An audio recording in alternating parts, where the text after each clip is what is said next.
به نام خدا. سلام. جلسه پنجم از دورمون رو شروع میکنیم.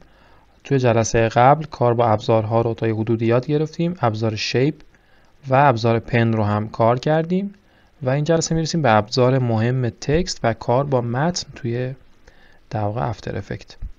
خب من ابزار تکست رو انتخاب میکنم توی کامپوزیشنی که ساختم، حالا با هر ابعاد و هر طولی.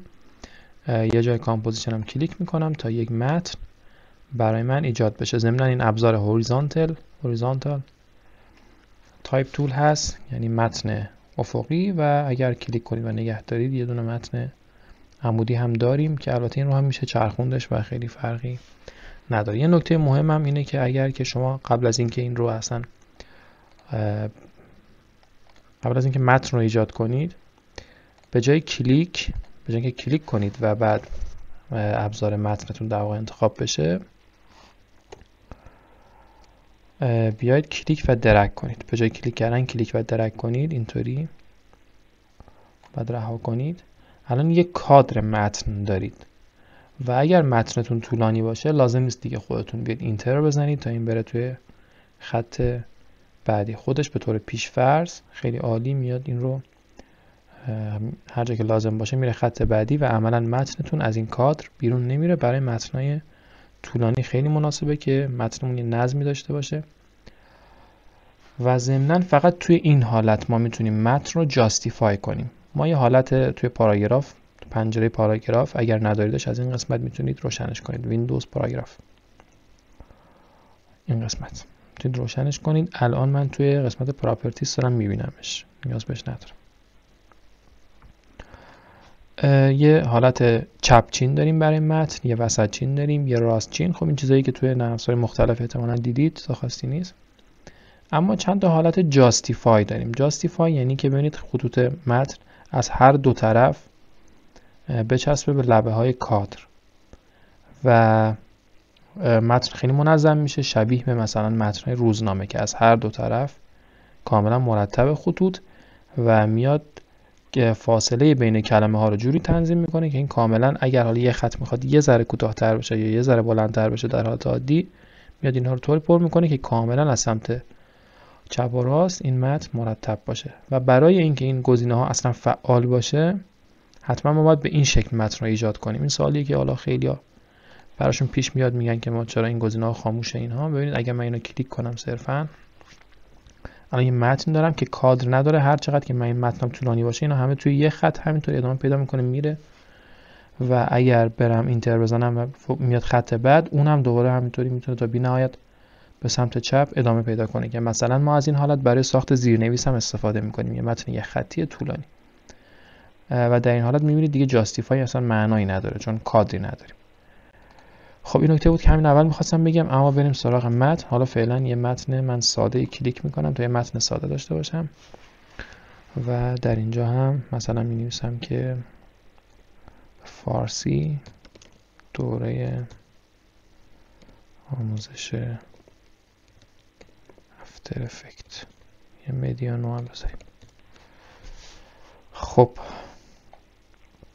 فونتش رو مقداری فونت خاناتری بذارم، خیلی فونت عجیبیه.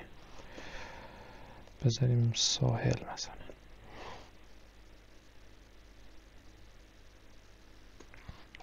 خب میمش داشته باشد.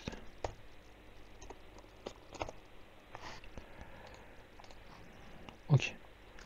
از قسمت پنل تکست، البته پنل پراپرتیز که جدید هم اضافه شده توی افتر افکت، فکر میکنم 22.3 به بعد، دور مطمئن نیستم، 3 میدونم هست به بعد اضافه شده.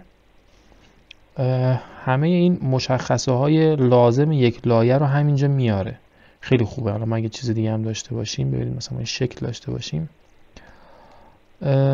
چیزایی که لازم داره مربوط به رنگش، حالا مدل استروکش و چیزایی که مربوط به این لایه هست، مخصوصا همین قسمت ترانسفورمش، همه رو توی این پنل پراپرتیز میاره. اتفاقا یادم اولین تیزری که خود ادوب داد و داشت معرفی میکرد پنل پراپرتیز رو، بهترین کاربردش همین بود که اصلا شما لازم نیست بیاید اینجا هی ترانسفورم رو باز کنید برای این لایه دوباره برای لایه پایین، همش رو اینجا میاریم.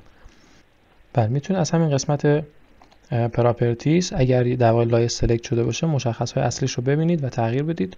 یعنی که میتونید تک تک این پنل ها رو از این قسمت ویندو انتخاب کنید. مثلا پنل پاراگراف برای همون در واقع چپچین راستچین و رایت تو لفت یا لفت تو رایت بودن متن میشه انتخابش کرد و در واقع پنل تکست رو هم میتونید باز کنید که حالا من اینجا نیازی ندارم. اگر افتر افکتتون در واقع پایین تر از این نسخه هست و پنل پراپرتیز ندارید میتونید بیاید اونجا این پنل ها رو باز کنید.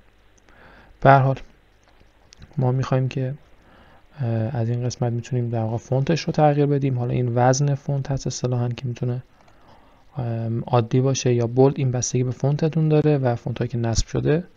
بعضی از فونت ها مثلا میبینید 10 تا وزن مختلفش هم هست، خیلی خیلی نازک، متوسط، بولد، خیلی بولد، خیلی بولد، اصطلاحاً بلک، یعنی نهایت مثلا ضخیم بودن و اینا.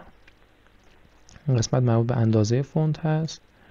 این فاصله بین خطوط که برای متنای 2 خطی به عنوان مثال، اینجا من اگر اینطوری کنم این رو، خب حالا این فاصله بین خطوط هست بدون اینکه کل اندازه فونت تغییر کنه. این هم فاصله بین کلمات هست، جایی که من اسپیس زدم یا خود حروف به هم دیگه چسبیده نیستن میتونه اینجا یه مقدار فاصله بیفته بینشون. ببینید من اگر این کار کنم یه مقدار متن کشیده تر میشه و بعضی وقتا که جا نداریم معمولا مثلا میایم اینو اینطوری میذاریم که این چفت‌تر بشه.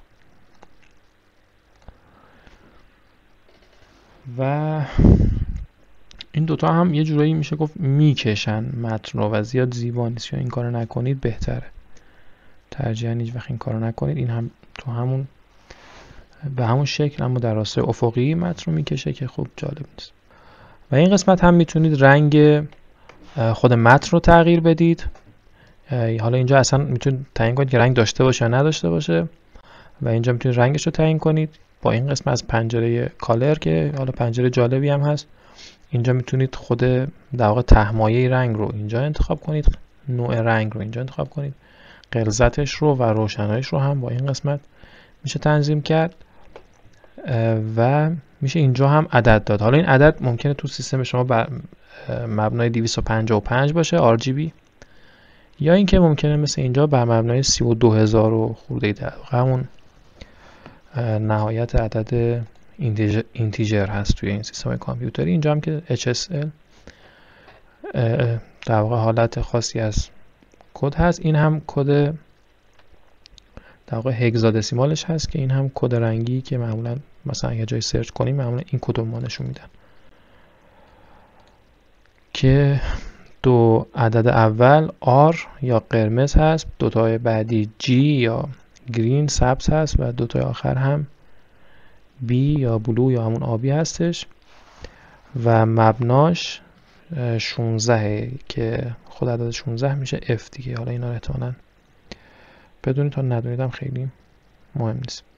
به عنوان مثال من اگر بخوام مثلا یه رنگ قرمز خالص بسازم میتونم FF رو بدم که R کامل باشه، بقیه رو 0 بدم.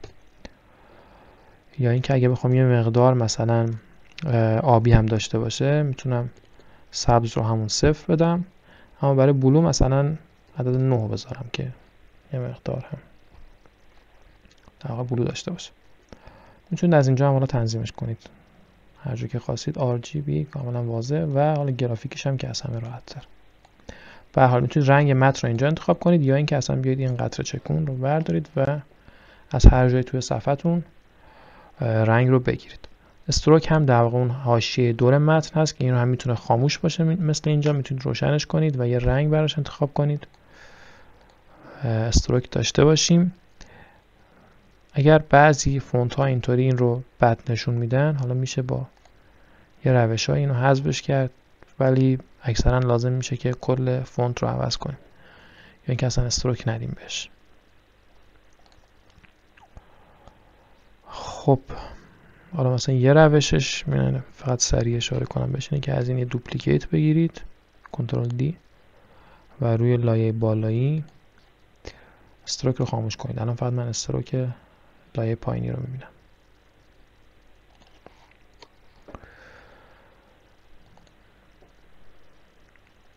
از اینجا هم میتونیم تعیین کنیم که این استروکی که افتاده در واقع ضخامتش چقدر باشه.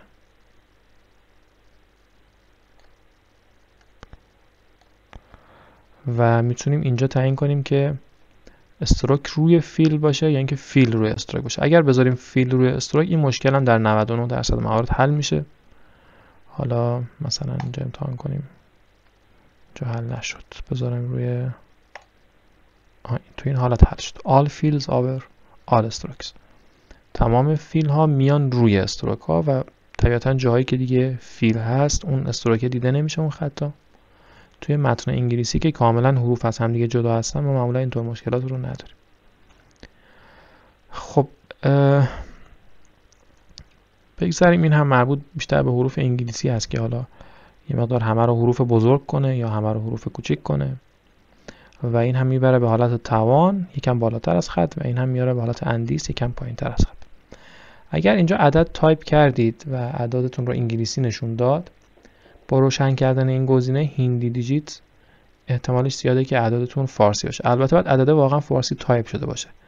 اگر شما بیاد از قسمت ماشین حساب کیبوردتون، یعنی اون اعدادی که سمت راست هستن، حالا اگر کیبوردتون همچین بخشی داشته باشه، اکثر کیبورد پی سی ها داره اما کیبورد لپتاپ ها بعضیاشون داره بعضیاشون نداره. اگر از قسمت ماشین حسابتون در واقع عدد وارد کنید حتما عدد انگلیسی تایپ میشه. اگر میخواید عدد فارسی تایپ کنید حتما باید بیاید از قسمت خود کیبورد اون بالا که اعداد توی یه خط هستن ضمن زبون هم فارسی باشه. یعنی اگر من زبونم انگلیسی از اونجا هم تایپ کنم بازم اعداد انگلیسیه، اما اگر زبون رو فارسی کنم و حالا تایپ کنم این دیگه اعدادم فارسی میشه.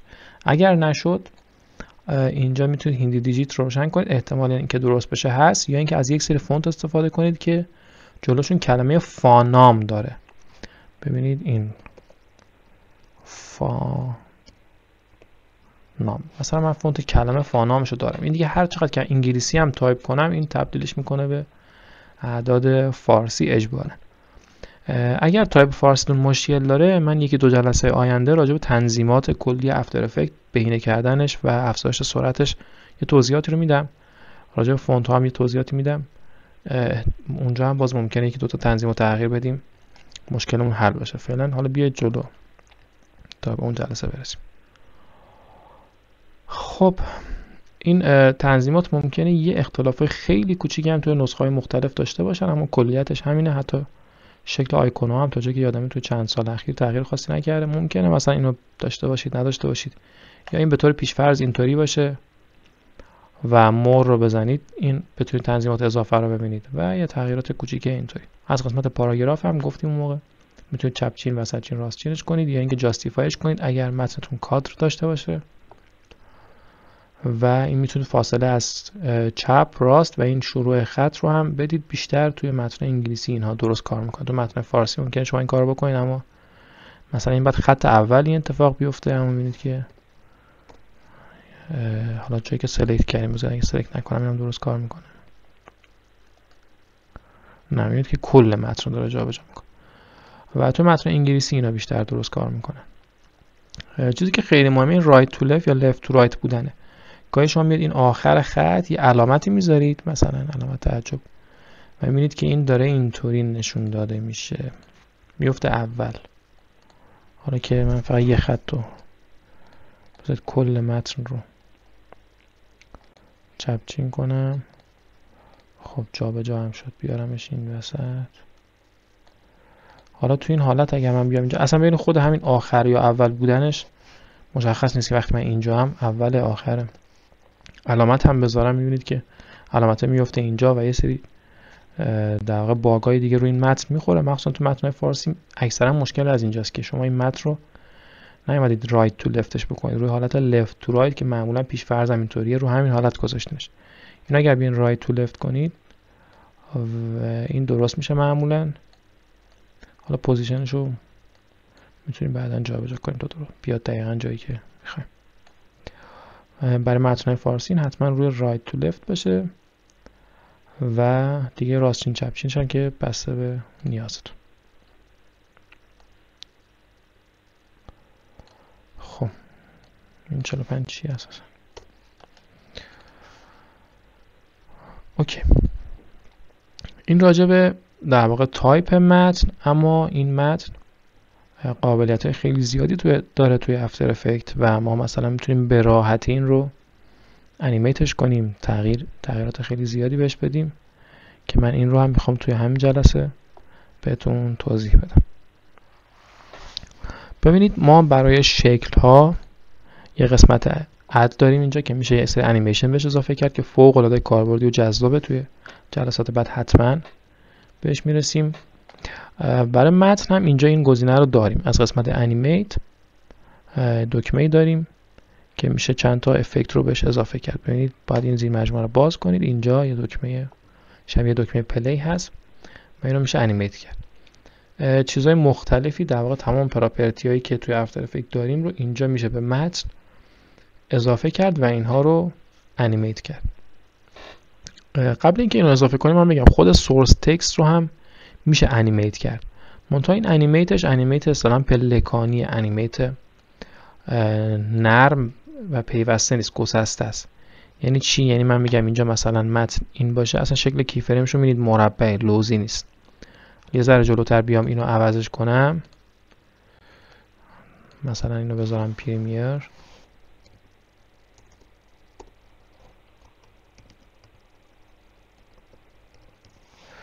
خب اینجا خودش کی فرمش هم ایجاد کرد. نکته اینه که این دیگه نمیاد این رو آروم تغییرش بده، ببینید یهو تغییر میکنه. البته سری راه هست که بخوایم اینو به شکلایی تبدیل کنیم، ولی شاید کاربردی هم نباشه، چون کلماتی که اون وسط ساخته میشه ممکن اصلا معنی خاصی نداشته باشن یا در واقع شکل خوبی نداشته باشه. و به طور کلی حالا وقتی شما سورس تکست رو انیمیت میکنید، جز اون مواردی که انیمیشنش پله‌ای هستش، اینجا ثابته میرسه به کی فریم بعدی یهو تغییر میکنه و باز دیگه ثابته تا کی فریم بعدی.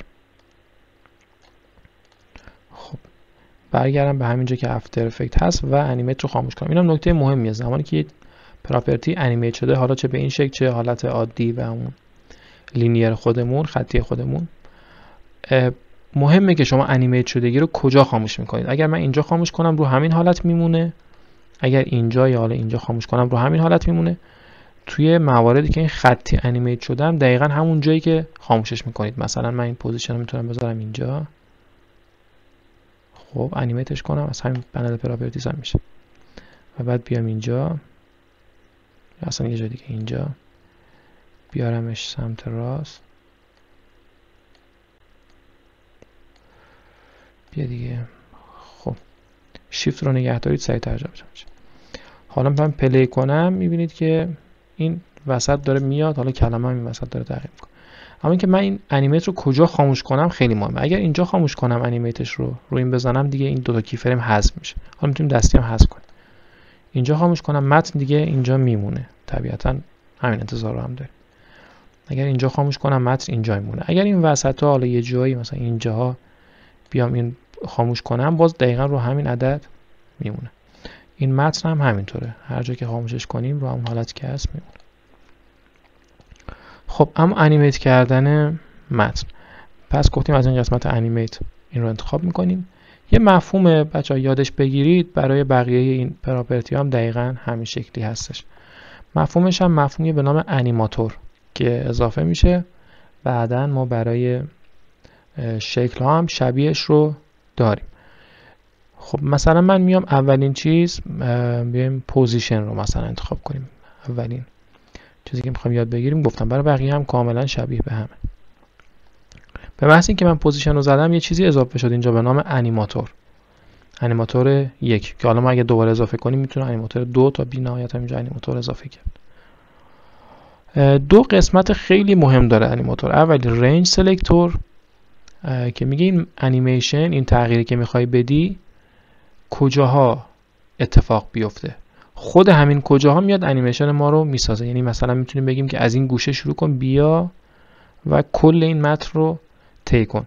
یعنی که میتونیم بگیم که مثلا فقط نصف اولش یا فقط 10 کاراکتر اولش رو طی کن و اینا دیگه خودش میشه بس بیس اون انیمیشنی که ما میخوایم بسازیم. ببینید یه استارت و اند داره و یه آفست.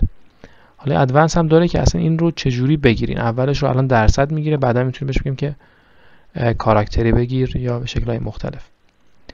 و یه قسمت دوم داره که میگه چه تغییری بدم. الان من به عنوان مثال، به عنوان تغییر میتونم بگم که یه مقدار بیار متن رو پایین تر. خب الان کل متن رو آورد پایین. چرا؟ به خاطر اینکه توی قسمت رنج ما کل متن رو انتخاب کردیم. اگر می اومدیم مثلا نصفش رو انتخاب میکردیم، مثلا میگفتیم از 0 تا 50، می اومد نصفش رو الان آورده پایین. اون نصفه اولیه رو آورده پایین که حالا متن یه مقدار پیچیده شده. بذارید من به جای پایین بیارم بالا، فکر کنم بهتر دیده بشه. کل متن رو اول بیارم پایین، بعد با این افکت، با این انیماتور ما میخوایم متن رو بیاریمش بالا. به خاطر همین من این رو تو قسمت پوزیشن منفی میذارم. خب حالا هر محدوده ای رو که ما اینجا طی کنیم، ببینید الان هیچ تغییری نداده. وقتی که من این محدوده رو بزرگش میکنم، میبینید یکی یکی داره حروف رو میچینه میاره بالا. بسته به اینکه این محدوده کجا انتخاب شده باشه، دقیقا در همونجا اعمال میشه. مثلا الان من نصف اول رو انتخاب کردم، حالا اگه بخوام نصف دوم انتخاب کنم چیکار کنم؟ خب اینو میذارم 50. حالا اعداد فارسی هم کلا به این پراپرتی ها ندید که نمیگیره. و این قسمت دوم مثلا میذارم 100. الان نصف دومش انتخاب شده، حالا باز اینا رو آورد بالا.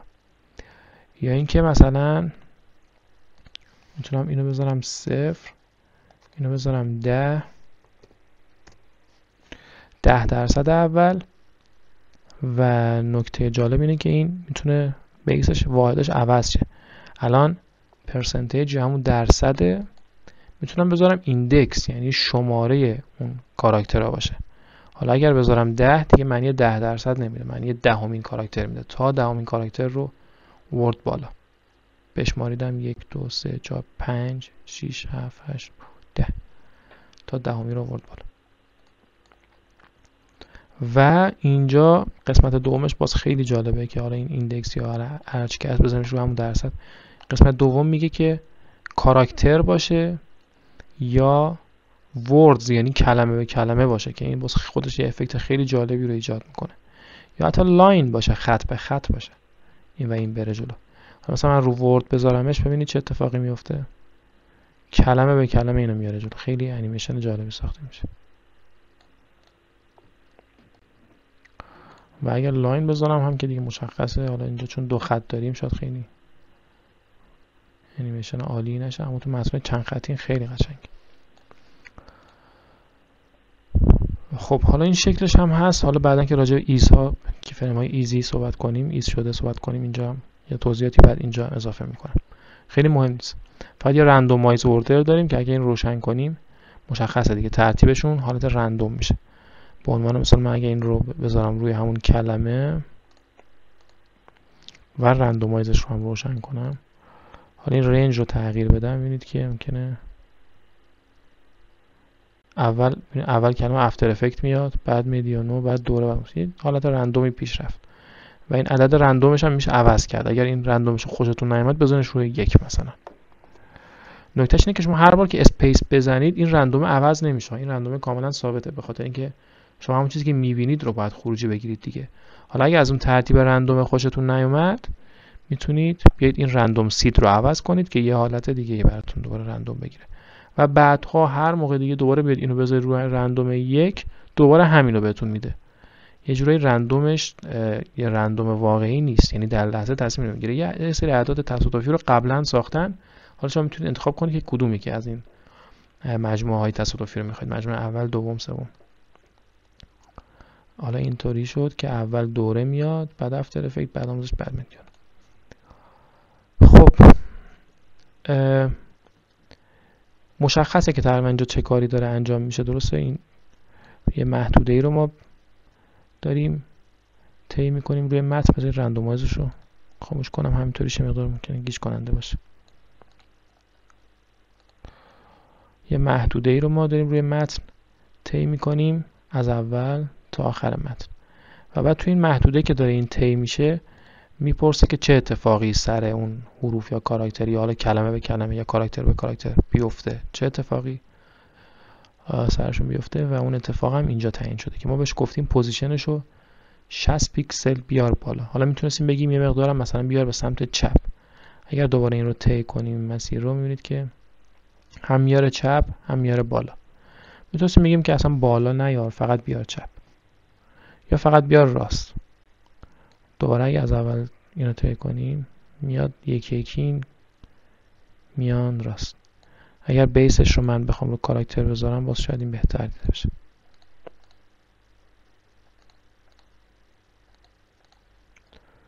خب یکی یکی اینا رو میاد میاره سمت راست. نکته جالب اینه که میشه این رو انیمیت کرد، این رنج رو، و در واقع انیمیشنی که میخوایم رو باش بسازیم. میام بهش میگم که روی وقتی 0 تا 0 یعنی هیچ بازه انتخاب نشده، یعنی من هرچه این قسمت پوزیشن رو تغییر بدم هیچی نمیبینم الان، به خاطر اینکه هیچ بازه انتخاب نشده. حالا میام بازه رو انیمیت میکنم، مثلا شروعش همین 0 باشه اما پایانش رو انیمیت میکنم، در لحظه اولیه این باشه اما بعد از مثلا 2 ثانیه یا 3 ثانیه، 3 ثانیه خوبه، بیاد برسه به آخر متنم، یعنی کلش رو گذر کنه. حالا ببینید اگر پلی کنم میاد و کل این متن طی میشه. اینجا رنجمون 0 تا 0 بازمون و اینجا بازمون 0 تا 100، یعنی دیگه رو همه اعمال شده. خب اول اینکه پس میشه اینو انیمیت کرد، حالا به شکل‌های مختلف. شما میتونید استارتش رو انیمیت کنید، یعنی اول همشون افکت رو گرفته باشن و بعد آخرش برسیم به این بازه 0 و 0، یعنی دیگه هیچ کدومشون نگرفته باشن، یا بازه 100 و 100 فرقی نمیکنه، اونم باز میشه حالتی که هیچ کدوم افکت رو نگرفتن. نکته جالب و جذاب بعدی که دیگه کلی قابلیت به این افکت ما اضافه میکنه اینه که میشه یه چیز دیگه هم اینجا اضافه کرد. ما الان فقط یه دونه پوزیشن داریم. حالا میگم که همزمان ببینید از اینجا نه دیگه، از این قسمت اضافه نمیکنم که انیماتور جدید بهم بده. توی همین انیماتور که رنجش انیمیت شده میام یه دونه اوپاسیتی هم اضافه میکنم. خب اوپاسیتی اگه 100 باشه که تغییر خاصی ایجاد نمیشه، همون انیمیشنه. اما اگر بذارمش روی 0 چی؟ من اوپاسیتی رو گذاشتم روی 0 اما اینجا هیچ تغییر ندیدم. چرا؟ بگید. به خاطر اینکه بازم از 0 تا 0، بنابراین هیچ تغییری نمیبینم. اما اگر بیام جلوتر میبینم که کم کم حروف داره اوپاسیتیشون 0 میشه، یعنی پلیش کنم که به این شکل داره اصلا نابود میشه متن. حالا میتونستیم اینو یه حالتی بسازیم که برعکسش اتفاق بیفته، یعنی این رنجر رو یه جوری تغییر بدیم. من این انیمیشنشو بردارم. توی متن انگلیسی البته همینم، یعنی در واقع منظورم اینه که توی متن فارسی و انگلیسی ممکنه این یه مقدار فرق کنه، یا اصلا توی سیستم شما با سیستم من ممکنه فرق کنه. این بسته به اینه که متنتون رایت تو لفت شده و یا راستچین چپچینه، یا اینکه اصلا چه افتر افکتی استفاده میکنین. هر کدومش ممکنه نحوه محاسبهش یه ذره فرق کنه. اما من اینجا میام استارت رو میذارم 100، اند رو هم میذارم 100 که هیچی در واقع بازه‌ای در لحظه اولیه سلکت نشده باشه. یا اینکه نه، بیایم بذاریم مثلا اند رو بذاریم روی 0. آره اینو میخوام من. استارت رو میذارم روی 100، اند رو میذارم روی 0. حالا انیمیتش میکنم 1 تا همون 3 ثانیه حدوداً و اند رو میارم روی 100. حالا زمانی که میام جلو در واقع متنم داره اینطوری وارد صفحه میشه که این خب چیز مرسوم تری هست. پوزیشنمون رو اون موقع آوردیم سمت چپ. فکر کنم اگه همون به جای اینکه بیاد سمت چپ یه مقدار بیاد اینطوری بیاد پایین و بیاد سمت چپ، فکر کنم چیز بهتری باشه.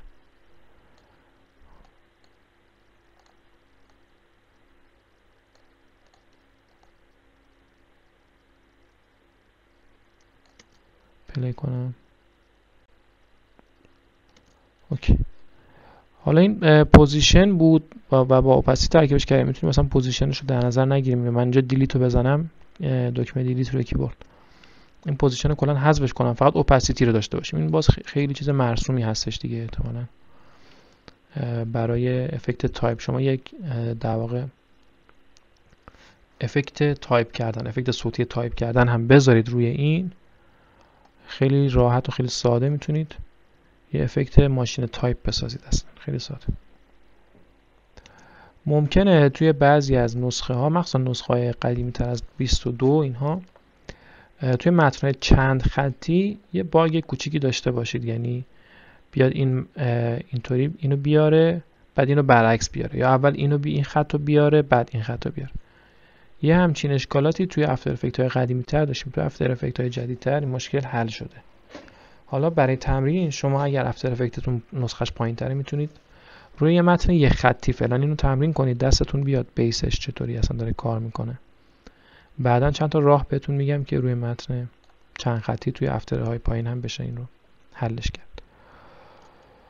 خب به عنوان نکته آخر من یه دونه اسکیل هم به این اضافه کنم. تا الان ما یه انیماتوری داشتیم که فقط داره اوپاسیتی رو در واقع تغییر میده. الان توی این زمان افکت کاملا بهش اعمال شده که چی هست؟ افکت اوپاسیتی رو 0 کن.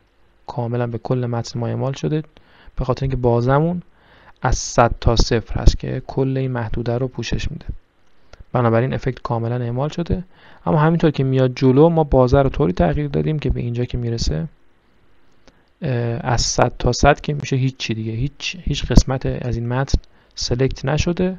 بنابراین هیچ مقداری از این افکت اعمال نمیشه و بنابراین اوپاسیتی 0 اعمال نمیشه. همون اوپاسیتی که قبلا داشتیم، یعنی اوپاسیتی 100 که خود لایه قبلا داشته همون میمونه سر جاش بدون تغییر و ما کامل متن رو میبینیم.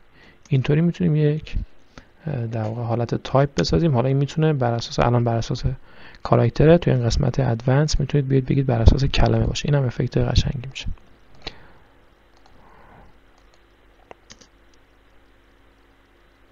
دوره آموزش افتر افکت مدیوم. حالا میتونه سریع‌تر هم باشه. پلی دوره آموزش افتر افکت مدیوم. خب و اینجا میتونیم گفتیم که بهش اضافه هم بکنیم. الان فقط یه دونه اوپاسیتی داریم.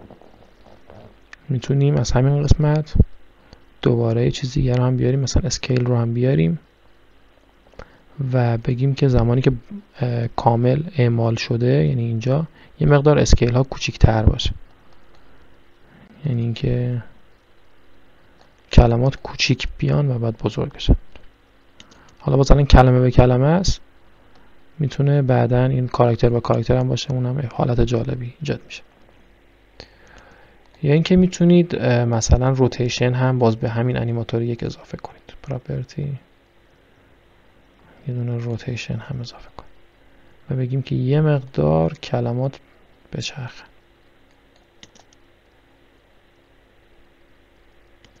کمه دیده نمیشه، بیشتر بچرخن. اینجا دیده میشه دیگه. حالا همه چیزهای مختلف رو میشه اینجا امتحان کرد. حتی میشه بلر بهش اضافه کرد که تار وارد بشن.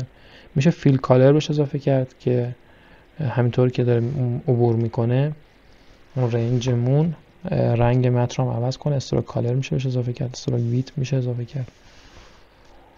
و حالا تمام این چیزایی که اینجا میبینید رو لاین اسپیسینگ، فاصله بین خطوط، لاین انچر،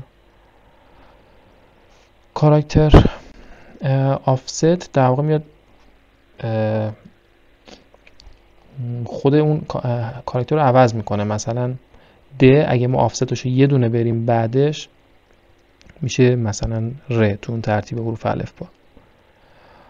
البته میشه د میشه ز دالزال میشه اگه آفستش یه دونه زیاد کنیم.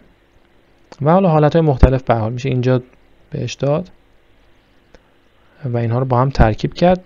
و نکته جالب این که میشه یه انیماتور دیگه هم همزمان داشت. مثلا اگر نمیخوایم توی این رنج با این شکل انیمیتی این روتیشن تغییر کنه، میتونیم روتیشن رو از اینجا اصلا کنترل ایکس بزنم، فعلا برش دارم، بیام اینجا یه انیماتور رو دیگه اضافه کنم، روتیشن. حالا اینجا دوباره همین رو برگردونم منفیش، یا حتی روی این پیسش کنم، کنترل وی بزنم، همون عددی که اونجا داشتیم اینجا پیست شد. خب الان این یه انیماتور دیگه است که یه روتیشن بهش داده شده، منتها همیشه اعماله. ببینید اینجا همیشه اعماله. چرا همیشه اعماله به نظرتون؟ به خاطر اینکه توی انیماتور 2 خودش یه رنج سلکتور جدایی داره که این رنج سلکتور بازش بین 0 تا 100 همین الان انتخاب شده و اصلا انیمیت هم نشده این بازه. بنابراین رو کل متن داره اعمال میشه. اگر من بیام این رو هم حالا به هر شکلی که دوست دارم اعمال کنم، در واقع انیمیت کنم این رنج رو، مثلا دوباره بذارم همون 100 تا، مثلا بذارم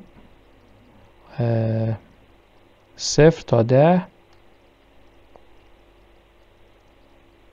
خب اما بیام آفست رو انیمیت کنم این بار، یعنی بیاد از روی این رد بشه. ببینید اینطوری میاد رو از روی همشون رد میشه با آفست. بیام اینو انیمیت کنم، این هم مثلا جالب میشه. حالا ببینید خودتون دیگه. الان تقریبا من چون دستی تغییر حرکت میدم، اتفاقی که اون بالا میفته. یعنی که میتونستم حالا بدون آفست هم مثلا اینو انیمیتش کنم، بعد بیام استارت و اند رو همزمان انیمیت کنم. یعنی استارت بیاد از 0 برسه تا 100 و اند هم مثلا از 10 انیمیت بشه و برسه به دوباره 100. این هم تقریبا همون میشه.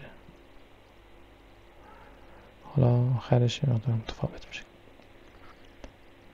و این میتونه حالا مثلا وقتی که دوتا انیماتور داریم و دوتا رنج سلکتور، خوبش اینه که دیگه این میتونه اینا به هم وصل نباشه، یعنی همزمان با اون نباشه. میتونه بیاد مثلا وقتی که اون یکی کارش تموم شد، اول یه بار همه رو روشن کرد، بعد این بیاد این اتفاق برای کلمات بیفتن.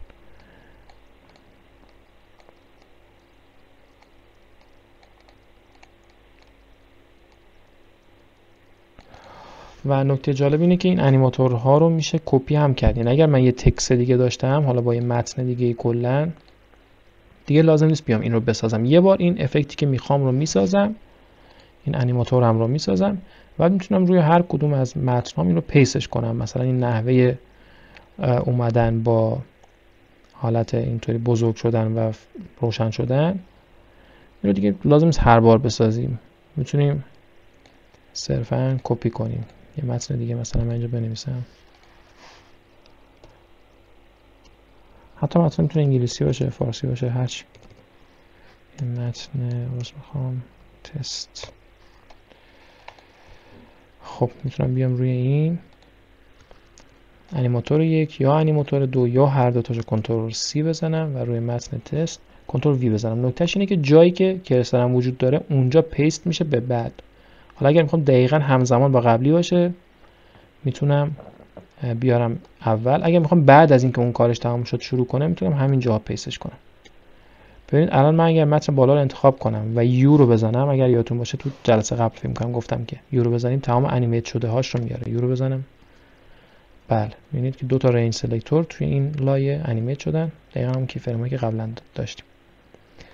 خب حالا متن پایین رو هم روشن کنیم. این رو هم البته بیاریمش یکم پایین‌تر که توی هم دیگه نباشه. حالا چه اتفاقی افتاد؟ کلا پلی کنیم. دو تا متن داریم. این اولی اینطوری میاد، دومی هم برمیشه.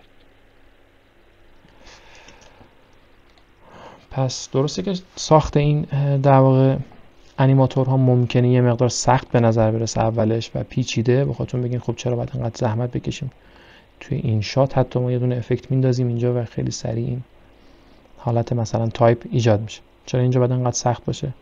خب اول اینکه این خیلی دستتون بازه توی ادیت کردنش، توی تغییر سرعتش، جا مکانش خیلی. حالا ما بعداً میبینید که چه کار جالبی میشه با اینها ساخت توی زمانی که ما پروژه عملی بسازیم. و خلاقیتی که هزاران حالت مختلف رو میتونه روی این پیاده کنه که شما توی این شات قطعاً محدودیت رو دارید و این آزادی رو ندارید. و نکته دوم این که اینو به راحتی بعد از اینکه یه بار ساخته شد، اینها رو میتونید کپی کنید، حتی میتونید خروجی بگیرید برای پروژه دیگه‌تون استفاده کنید، حتی میتونید اینا رو بفروشید و فروشش هم هست، افکت هایی که برای متن ساخته شده. و در واقع این خلاقیت شما رو آزادتر میذاره برای اینکه چیزهای جدیدتری بسازید. این هم از کار با متن. باز هم بهتون میگم که اولش مقدار پیچیده به نظر میرسه، اما با کمی تمرین و بعد از مدتی متوجه میشید که واقعا چیز پیچیده‌ای نیست و چیز ساده‌ای هستش. خسته نباشید.